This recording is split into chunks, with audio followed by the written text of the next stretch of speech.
La mañana de Federico es radio.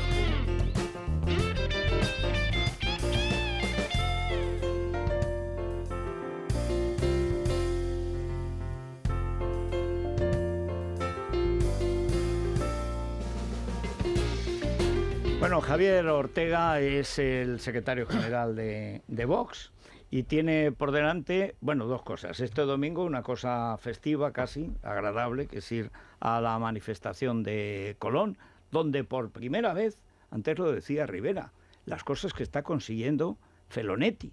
O sea, que es que vayan Abascal y Rivera a la misma manifestación. Hay que decir que es lo que los españoles queremos, que vayan juntos.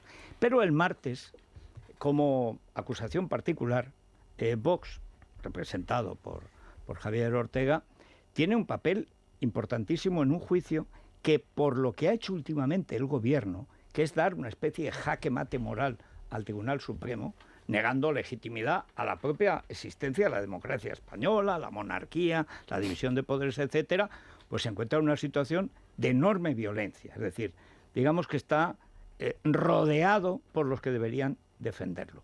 ¿Cómo se plantea, cómo ve antes de empezar, pero empieza este martes, este juicio? ¿Qué cree que puede pasar? ¿Cuál puede ser la estrategia de los golpistas? Y también, ¿cuánto cree que va a durar y qué relación puede tener con los tiempos electorales? Elecciones en mayo y elecciones generales, quién sabe. Pues afrontamos este proceso pues con mucha serenidad, con mucha responsabilidad, conscientes de que los 2 años que llevamos trabajando en el mismo, desde que lo iniciamos en enero del 2017, nos han permitido copiar una cantidad de pruebas que son contundentes y que creemos que van a ser suficientes para lograr las importantes condenas que estamos solicitando, de cerca de 72 años para cada uno de los dirigentes golpistas. Y creo que tiene una relación directa con lo que está ocurriendo en toda España, esta España que reacciona, esta España viva, esta España que se pone en pie y que va a ser un reflejo también el domingo, sin lugar a dudas, como lo está haciendo ayer mismo en Navarra con nuestro presidente. Yo el sábado por la mañana estoy en un gran acto en Baleares, luego vuelo a Pontevedra el mismo sábado para otro acto. Creo que en todos puntos de España está habiendo una reacción, y es la reacción que está muy por encima de los partidos políticos, la de esa España que no se resigna a ponerse de rodillas ante los totalitarios y ante los golpistas. Y digo que tiene una importante relación, porque aunque nosotros vamos a seguir haciendo un esfuerzo extraordinario en que el juicio sea un juicio, es decir, pruebas, ley, derecho, justicia, y no un circo mediático ni un circo político como vienen intentando hacer los golpistas y sus defensas, es verdad que fuera nos están exigiendo que se cumpla la ley y el Estado de Derecho, y para eso tiene que haber una unidad. Y tiene que protegerse a las instituciones, y especialmente tenemos que demostrar que el Tribunal Supremo, que el Poder Judicial tiene el respaldo de los españoles. Ya sabemos que algunos con estos mediadores lo que están buscando es deslegitimar a las instituciones y pensar que todo se puede acordar por debajo, incluso la nación y el Estado de Derecho, por debajo de la mesa o en una mesa de negociaciones. Y hay cosas que son innegociables. Y la unidad de España, la libertad y el Estado de Derecho son innegociables. Nosotros afrontamos el juicio, un juicio que no va a durar menos de 2 meses y medio, 3 meses. Hablamos de varios centenares de testigos, hablamos de miles de folios, miles de conversaciones telefónicas grabadas. Va a haber que revisar muchísimas pruebas, pero aunque va a ser un juicio duro y en el que esperamos que no haya sorpresas con respecto a la abogacía del Estado, aunque de momento ya ha pegado un giro inesperado con el cambio de gobierno a la hora de cambiar la línea que venía defendiendo, la línea de la abogacía del Estado. Creo que la Fiscalía se va a mantener firme, creo que vamos a estar acompañados por la acusación pública y esta acusación popular de Vox, que nos gusta decir que es la acusación popular del pueblo español, porque al final no estamos defendiendo ningún tipo de interés partidista, estamos defendiendo la ley, el orden, el Estado de Derecho y creo que en definitiva la libertad de todos. Bueno, preguntas en general, yo solo me reservo una. Aquí estamos, como quieras que no, estamos ante un hecho político de la máxima gravedad, que es un golpe de Estado, y por lo tanto, digamos, la representación es inevitable. Me ha llamado mucho la atención que precisamente con el cambio de política del abogado del Estado, al que echó el gobierno, lo hayan puesto de superior del que han puesto el gobierno. Es decir, que hay, digamos, por parte del Supremo, una voluntad de no dejarse, digamos, amedrentar o de que no le siguen la hierba bajo los pies. Sin embargo, se ve también en todos los ámbitos que hay una movilización de toda la izquierda mediática, de la izquierda judicial, en favor de una especie de benignidad, de que esto, como ha sido un golpe de Estado, pues tiene que tener una solución política, como si la ley no estuviera también contra los golpes de Estado. ¿Cree que esta unidad que se va a ver este domingo en la Plaza de Colón se va a mantener, digamos, un respaldo activo de los tres partidos que defienden la nación, que son los que defienden la Constitución? Y la última cuestión, ¿y cree que en el PSOE, igual que está pasando con esta negociación, van a empezar a aparecer voces, a ser posible que no sean jubilados, que estén en la misma, de que hay cosas que no se pueden negociar? Pues nosotros esperamos que sí. Yo confío en que, bueno, tantos socialistas, tantos españoles que votaron al Partido Socialista, pero que no por ello tienen por qué aceptar un Partido Socialista puesto directamente de rodillas ante los golpistas, ante los totalitarios, despierten también y que demuestren que por encima de cuestiones políticas con las que se puede discrepar, y es muy legítimo, la nación española, el Estado de Derecho y la libertad tienen que prevalecer. Nosotros confiamos en que ese respaldo se produzca por la inmensa mayoría de los españoles que creemos en la nación.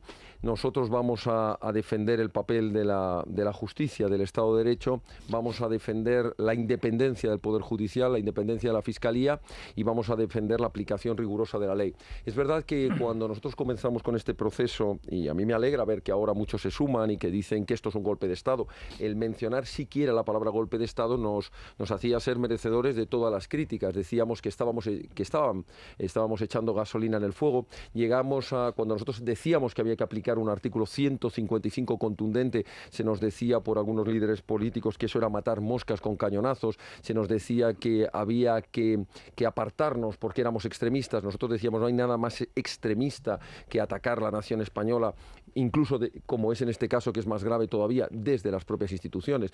Nosotros nos alegramos, y Vox se alegra enormemente, y ahí estará siempre, convoque quien convoque, como cuando convocaban las víctimas, nunca mirábamos las siglas de quién convocaba, mirábamos la causa, y aquí convoque quien convoque a una manifestación, como convocamos nosotros la llamada rebelión de los balcones, la llamada de los españoles en la calle, cuando el golpe de Estado en Cataluña del 1 de octubre, pues creo que con su majestad al rey al frente se dio una muestra de que la España viva existe, a pesar de que muchos la hayan querido enterrar hace tiempo. Así que este mensaje de unidad, este mensaje de que la nación está por encima de los partidos políticos, es lo que nos va a guiar siempre en todas nuestras actuaciones, tanto dentro de los tribunales como fuera. Pero la cuestión que yo le planteaba, hay un movimiento evidente para que el Supremo se cuartee. Es decir, para que, de hecho, ya hubo una tentación afortunadamente disipada de darle una patada hacia arriba a Marchena, mandarlo a la presidencia. Afortunadamente eso se conjuró, tentación en la que cayó estúpidamente el PP, pero afortunadamente eso se arregló y está el tribunal que tiene que estar. Sin embargo, a mí me dice que del tribunal hay dos que tienen dudas porque son sensibles, como suele decirse, a esta fórmula, lo que han llamado el derecho alternativo. Es decir, que la izquierda toma la ley según le parece políticamente, cuando le conviene. Y por desgracia esto es una tradición ya muy asentada en España. ¿Cree que eso, tal y como se ve, usted conoce mejor o adivina mejor por dónde va a ir la estrategia de las defensas, va a suscitar más bien un rechazo y por lo tanto un encogimiento de esa tentación, digamos, de templar gaitas? Es decir, que lo mismo que está sucediendo con la negociación de esa mesa de partidos, del mediador o mamporré, que es lo que quieren imponer, etcétera, al final hasta los jueces blanditos se van a enfadar, como ha sucedido con los fiscales del Supremo, que al final se han enfadado ante esta presión, digamos, para hacerles cambiar de opinión?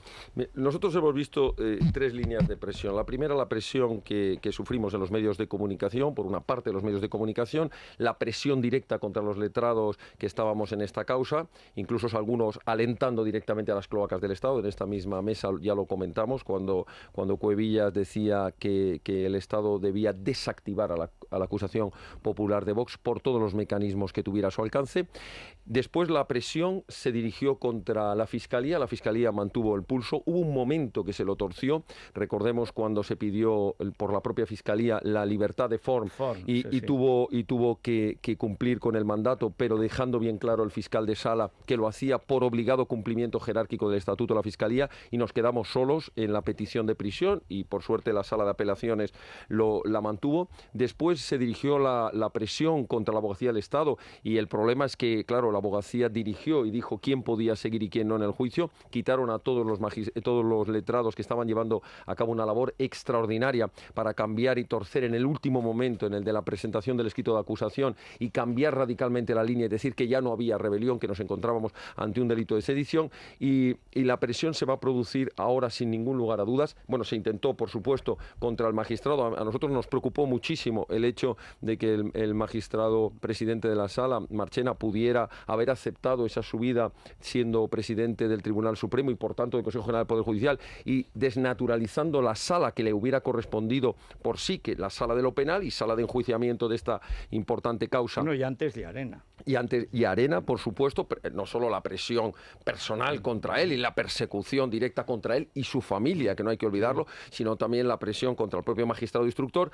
Y ahora viene la última fase de la presión, que va a ser la presión en el juicio. Ellos han intentado meter esos llamados observadores internacionales, que por suerte han sido inaceptados, han pretendido interrogatorios desde los fugados de la justicia, y no me cabe duda de que ante 600 medios de comunicación acreditados y emitiéndose en directo este juicio, van a intentar escenificar ese teatro de que esto es un juicio político donde se persigue ideas, donde en España no existen garantías constitucionales ni procesales. Y nosotros, creo que en eso va a coincidir la firmeza de la Sala, no se va a tolerar esa muestra de presión mediática, es decir, de querer arrinconar contra las cuerdas a los magistrados como si esto fuera un juicio de excepción, que es lo que pretenden ellos demostrar fuera. Vamos a demostrarles que en España hay Estado de Derecho, que en España el Alto Tribunal Supremo se respeta, que en España hay Estado de Derecho en el cumplimiento de la legalidad, que ellos no están por encima de la ley, y espero y confío en que todo su teatro les deje en evidencia ante la opinión pública internacional, ante la opinión pública nacional,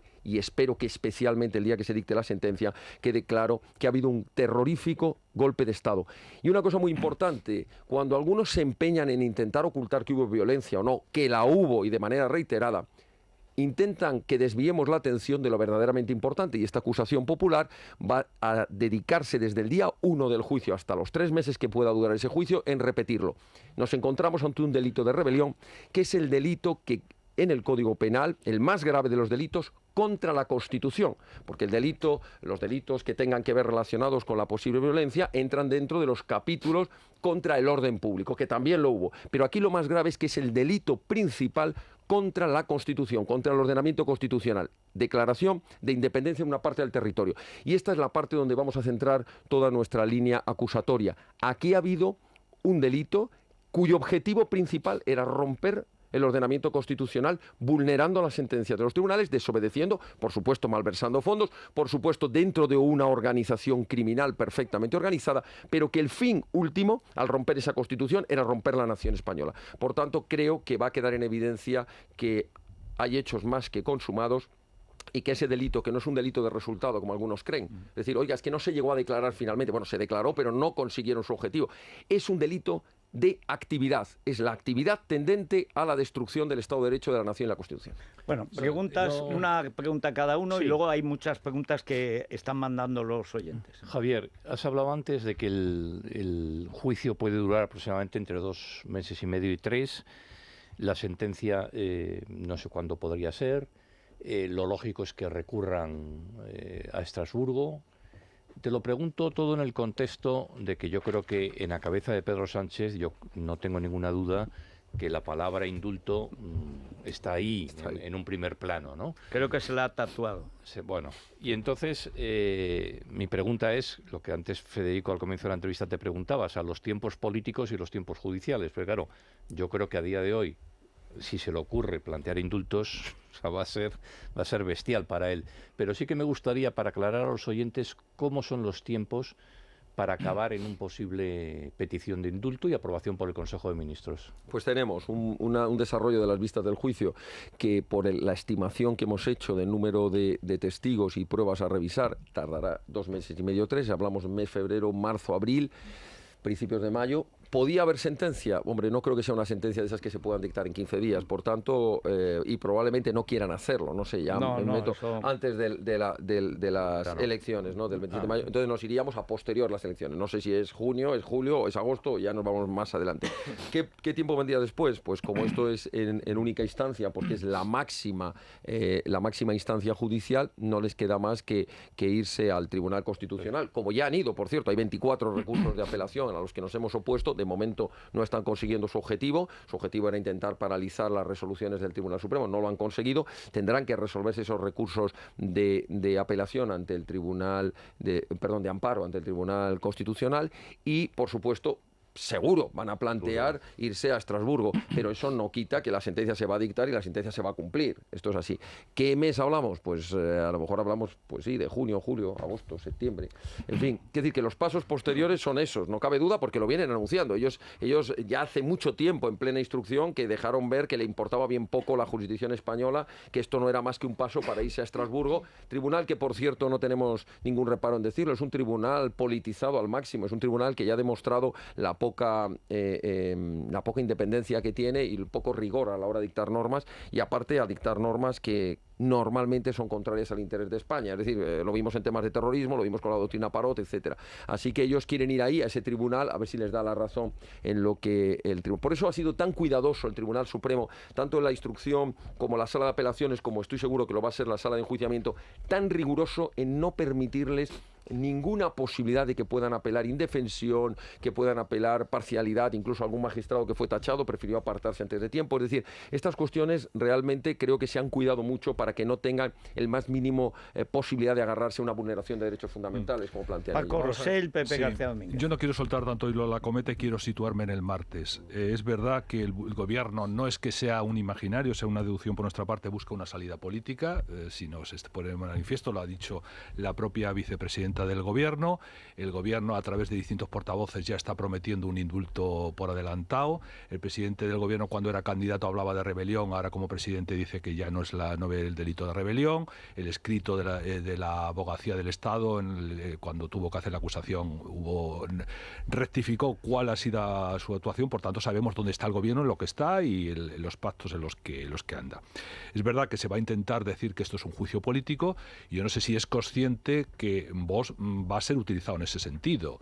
Es decir, al tener una postura muy silenciosa la abogacía del Estado, que tendría que estar en otras posiciones, se va a poner el foco en Vox, que yo entiendo que desde un punto de vista de la rentabilidad política de Vox, y sobre todo también por el trabajo que ha hecho como acusación particular, que hay que reconocerlo, popular, perdón, sí. Poner el foco en Vox para insistir en la politización del juicio, Vox cómo va a capear esa situación, porque va a ser consciente que el foco se va a decir, aquí el que está acusando es un partido político, por tanto estamos ante un juicio político, etcétera, etcétera, y abonando un poco el imaginario del independentismo, que es lo que va buscando de cara a esa posible apelación a Estrasburgo, porque la Fiscalía parece que está en una posición muy clara al respecto, ¿no? Pues con el mismo rigor y con la misma remisión a los hechos que han ocurrido hasta ahora. Nosotros, cuando comenzamos las primeras querellas en enero del 2017, que ya veníamos del antecedente del 2014, porque las querellas contra Artur Mas las iniciamos nosotros, a pesar de que luego por ciertas maniobras del Tribunal Superior de Justicia nos vimos apartados de la causa y pasó a manos limpias, y luego expuso a manos limpias, y luego aquello quedó en un enjuague en el que la Fiscalía retiró las acusaciones que tenían penas de prisión. Pero nosotros, ¿cómo hemos actuado hasta ahora? A mí me gustaría que el que quiera poner en tela de juicio de que porque la acusación es de un partido político hay partidismo, que mire lo que hemos hecho hasta ahora. Nosotros hemos instado el procedimiento, que si no, no habría procedimiento. Nosotros instamos durante un año en soledad ese procedimiento. Llevamos a cabo más de 40 registros, llevamos a cabo las intervenciones telefónicas de correo, llevamos a cabo instándole al juzgado instructor número 13. A partir de ahí instamos en el Tribunal Superior de Justicia, conseguimos que la causa pasara a la Audiencia Nacional, conseguimos que se abriera en el tribunal, después se incorporó la Fiscalía General del Estado, un año después se incorporó la abogacía. Es decir, podríamos resumirlo de esta manera: si no hubiera habido acusación popular de Vox, no habría habido el procedimiento, no habría habido pruebas. Quiero decir, entonces, me refiero a que le van a poner poner el foco a Vox en el sentido de que estamos abonando el imaginario de que este es un juicio político, y eso es natural que eso ocurre, que desde el punto de vista del interés de su formación política, pues a lo mejor se puede, caer en esa tentación, pero va en desdoro un poco en lo que se busca en el juicio, es decir, que se aplique justicia y el Estado de Derecho ante un golpe de Pero Estado. todos lo van a poder ver, todos lo van a poder ver, se va a emitir en directo, van a ver que nuestras intervenciones son intervenciones ajustadas a derecho, vamos a hablar de hechos, vamos a hablar de pruebas, vamos a hablar de delitos y vamos a hablar de penas. Otra cuestión es que fuera somos un partido político y sacaremos nuestra valoración política. Y además que la sala, y en eso yo creo que no hay que tener la menor duda, la sala no va a permitir el menor desliz de tipo político. Por nuestra parte no lo va a haber, pero está claro que las defensas de los golpistas van a intentar convertirlo en un juicio político. Es más, yo ya lo adelanto, el anuncio de que se van a presentar allí con el lacito amarillo, ese lacito que no es otra cosa que el símbolo de una horca contra las libertades, nosotros vamos a protestar ante la sala y vamos a decirle que no hay derecho de que se presenten en la sala del Tribunal Supremo con un símbolo que representa o que dice que los que están ahí son presos políticos. No son presos políticos, no lo son por sus ideas, son por haber cometido los más altos delitos que se puede cometer en un ordenamiento constitucional, en un Estado de Derecho. Y por tanto no hay que permitir la más mínima escenificación de que estamos ante un estado de excepción con un tribunal político y no por una instancia independiente judicial que juzga hechos y delitos. Así que otros van a intentar desacreditarnos, bueno, bien, pues entonces tendrán que llamar también tendrán que acusar también a la Fiscalía y decir que es una Fiscalía política, porque hay una coincidencia, por cierto, en las acusaciones. En fin, que lo van a intentar, estamos de acuerdo, que no van a tener no van a conseguir de nosotros ni la más mínimo hecho que puedan decir que dentro de la sala hemos hecho política. No lo hemos hecho hasta ahora ni lo pensamos hacer. Tenemos muy claro que nuestra responsabilidad es la responsabilidad de una acusación penal. Somos abogados. Yo cuando estoy dentro de la sala actúo como un abogado. Cuando salgo fuera soy el secretario general de un partido y puedo hacer valoraciones políticas. Faltaría más. Pero dentro de la sala nadie podrá decir que nunca hemos utilizado el procedimiento por consideraciones políticas que no meramente jurídicas. Don Javier, yo quería plantearle dos cuestiones estrictamente procesales. Una de ellas es que, como todo el mundo debería saber, en España solo existe una lengua oficial, ninguna otra es cooficial en el ámbito de la nación, y es altamente probable que alguno de los reos utilice una lengua distinta del castellano en el proceso. Si eso ocurriera, y esta es mi primera cuestión, ¿qué hará la acusación popular? Segundo tema, también relacionado con lo estrictamente procesal.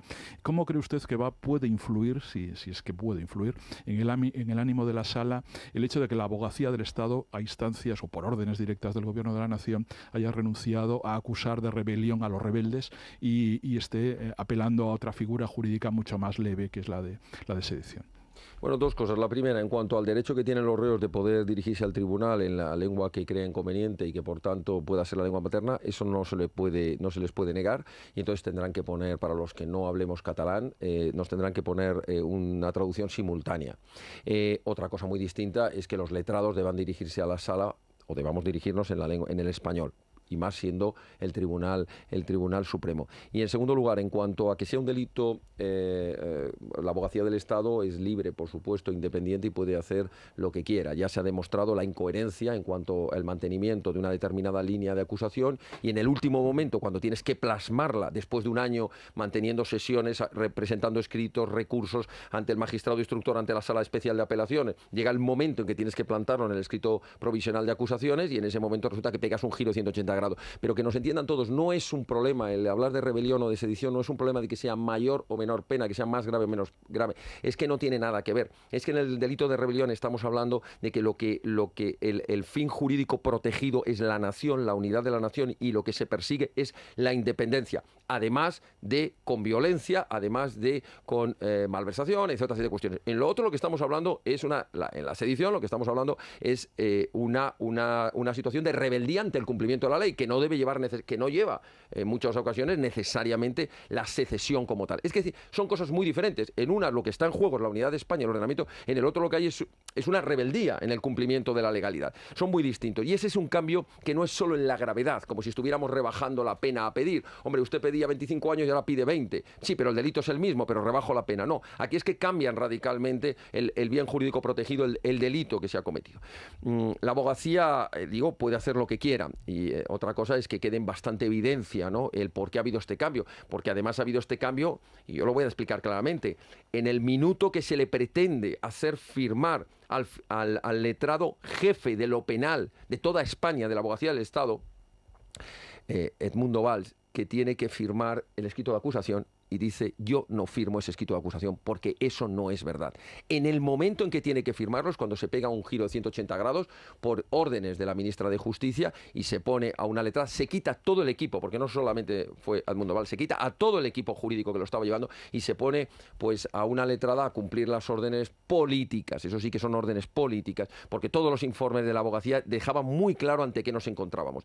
En fin, es así, pero es que es la abogacía del Estado, como ellos dicen, con mucha razón, son los abogados del Estado, no los abogados de un gobierno, y deben defender el Estado de Derecho y la legalidad, no los intereses partidistas del gobierno del partido que está en el gobierno. Pero lamentablemente hay algunos que no saben distinguir dentro de un Estado de Derecho lo que son los intereses del Estado, abogacía del Estado, con los intereses partidistas de un gobierno que, por cierto, es un gobierno, iba a decir golpista, al menos progolpista, o amigo de los golpistas, o amigo de los proetarras, amigo de los totalitarios, amigo de lo peor, de los enemigos de España. Claro, ¿qué podemos esperar de un gobierno que tiene esos socios y que practica esas políticas, ¿no? Un gobierno rehén de los enemigos de España? Pues no se puede esperar otra cosa que las instrucciones que reciba la abogacía del Estado sean en el sentido contrario de la legalidad del Estado de Derecho y de la nación. Bueno, hay muchas preguntas de los oyentes, Vanessa, perdón. Sí, bueno, y alguna última hora que nos está llegando sobre la concentración del domingo. El PP vasco estaba preocupado por lo que se había comentado aquí y han llamado para aclararnos la información que estábamos dando. Se confirma que Alfonso Alonso y Borja Semper se quedan en el homenaje a Joseba Pagaza. A Joseba Pagaza le hubiera encantado de estar vivo, estaría en Colón. Fletan 4 autobuses y vienen Iñaki Oyarzábal, hombre, y Raquel Martínez, presidentes del PP de Álava y de Vizcaya, respectivamente. Bueno, ya hemos conseguido 4 autobuses, pero repito, a Joseba Pagaza lo que le gustaría es poder estar en la Plaza de Colón. O sea, no se refugien en los cementerios de ayer, vayan con los vivos de hoy. Aparte que nos conocemos todos, Alfonsito, o sea, en fin. Vamos con los oyentes. ¿Por dónde van, Vanessa? Pues precisamente en el contestador, la vista está puesta en la semana que viene. Hay preguntas sobre el juicio a los golpistas, pero también sobre qué cree que va a pasar el día después de la manifestación en Colón. Es la mañana de Federico, con Federico Jiménez Los Santos. Es la mañana. Es radio. Bueno, vamos con los oyentes. Vanessa, estas preguntas a Javier Ortega. Sí, en redes sociales están preguntando mucho si cree que se debe impulsar la moción de censura y en el contestador también hay preguntas sobre el delito de alta traición. Si después de la gran manifestación el presidente del Gobierno no convoca elecciones, ¿cuál cree usted que será el siguiente paso para obligarle a que lo haga? Señor Ortega, ¿cree que tanto Rajoy como sobre todo Sánchez han incluido en algún tipo de delito de traición y tienen pensado algún tipo de querella? Señor Smith, buenos días. ¿Qué posibilidades cree usted reales que hay de que estos políticos presos sean condenados? ¿Cómo pretenden ustedes afrontar este juicio sabiendo que en cualquier momento un gobierno traicionero puede pactar con estos indeseables? Vamos a ver. Se nota, llaman de todas las regiones de España, además ya no ocultan el acento. Sí. Bueno, últimamente Lambán parece el sobrino de Paco Martínez Soria. Un día, en vez de una intervención, va a cantar una jota en el Parlamento contra Falconetti, es que lo veo venir, qué tío.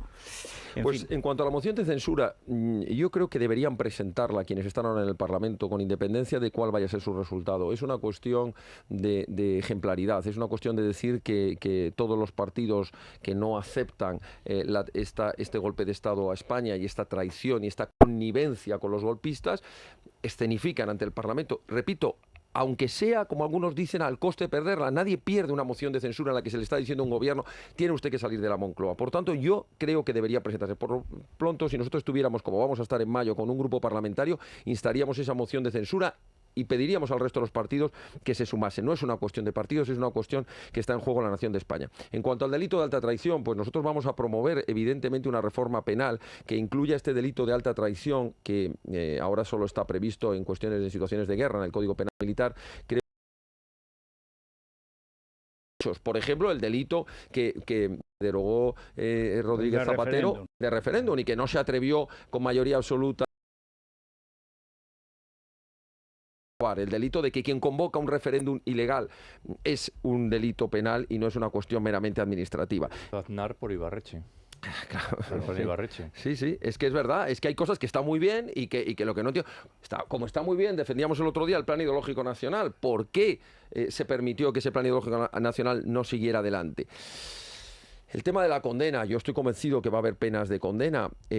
También es verdad, y que no se asuste nadie, puede que haya algún voto particular de alguno de los magistrados que no quiera ver la situación, pero no importa, yo estoy seguro que va a haber prácticamente una mayoría casi absoluta, ¿no? Sin llegar a tanto, de la sala. Creo que van a ver perfectamente la gravedad de los delitos y nosotros vamos a luchar. No quiero lógicamente, no estamos en posición de decir cuál va a ser el resultado final, pero lo que no me cabe ninguna duda, porque si no, realmente el Estado de Derecho habría quebrado, ¿no? Si después de los hechos gravísimos y de las pruebas acreditadas no hay unas condenas muy firmes que sirvan primero, para que los culpables paguen su pena, pero después también como aviso a los navegantes de que en España quien da un golpe de Estado lo paga. Y por último, en cuanto ha dicho un oyente, pactar con los indeseables, si es que eso ya no es que vaya a ocurrir, es que ya ha ocurrido. El pacto con los indeseables, con los enemigos de España, ya está ahí encima de la mesa. La moción de censura es el pacto con los enemigos de España. Lo que hay que lograr es el pacto de España contra los enemigos de España, y ese pacto tiene que estar por encima de las siglas. Por eso hay que animar a todos los españoles que no miren quién convoca, da igual si ha convocado Ciudadanos, el Partido Popular, Vox, otros partidos, da igual, es un llamamiento a salir a la calle para decir basta, la nación española está en juego, la unidad de España, el Estado de Derecho no son negociables, eso no tiene nada que ver con los partidos. Ya llegarán las elecciones y cada uno defenderemos aquello que creamos más conveniente o que es mejor para España, pero cuando lo que está en riesgo es la nación, hay que dar un paso al frente y hay que dejar al margen cualquier otro tipo de cálculo electoral, cálculo político, de cordón sanitario contra nadie. Lo que hay que hacer es ir a defender a la nación y eso nos corresponde a todos. Y yo no tengo ninguna duda, y esto es un mensaje de esperanza, les vamos a ganar en la calle, les vamos a ganar en las urnas y les vamos a ganar en los tribunales. Así que creo que la España viva, la España de verdad, la España que siempre surge en el momento que más se la necesita, ya ha despertado. Y a partir de ahora, cada día que pase es un día en el que van a ir retrocediendo más los golpistas, los totalitarios, los amigos de quienes quieren romper la convivencia, la libertad y la nación española. Pues son las 10 en punto, estamos cumpliendo con nuestra obligación y por si no nos oyen, hay que estar en la Plaza de Colón. Vamos a ver. ¿Dónde estaría Jovellanos? ¿Dónde estaría Goya? ¿Dónde estaría Manuela Malasaña? ¿Dónde estaría Agustina de Aragón? ¿En la Plaza de Colón? ¿Dónde estará Manuel Valls? Manuel Valls estará en la Place de la Concorde, porque él está en la Concorde. Vamos ya. Es la mañana de Federico, con Federico Jiménez Los Santos. Estamos celebrando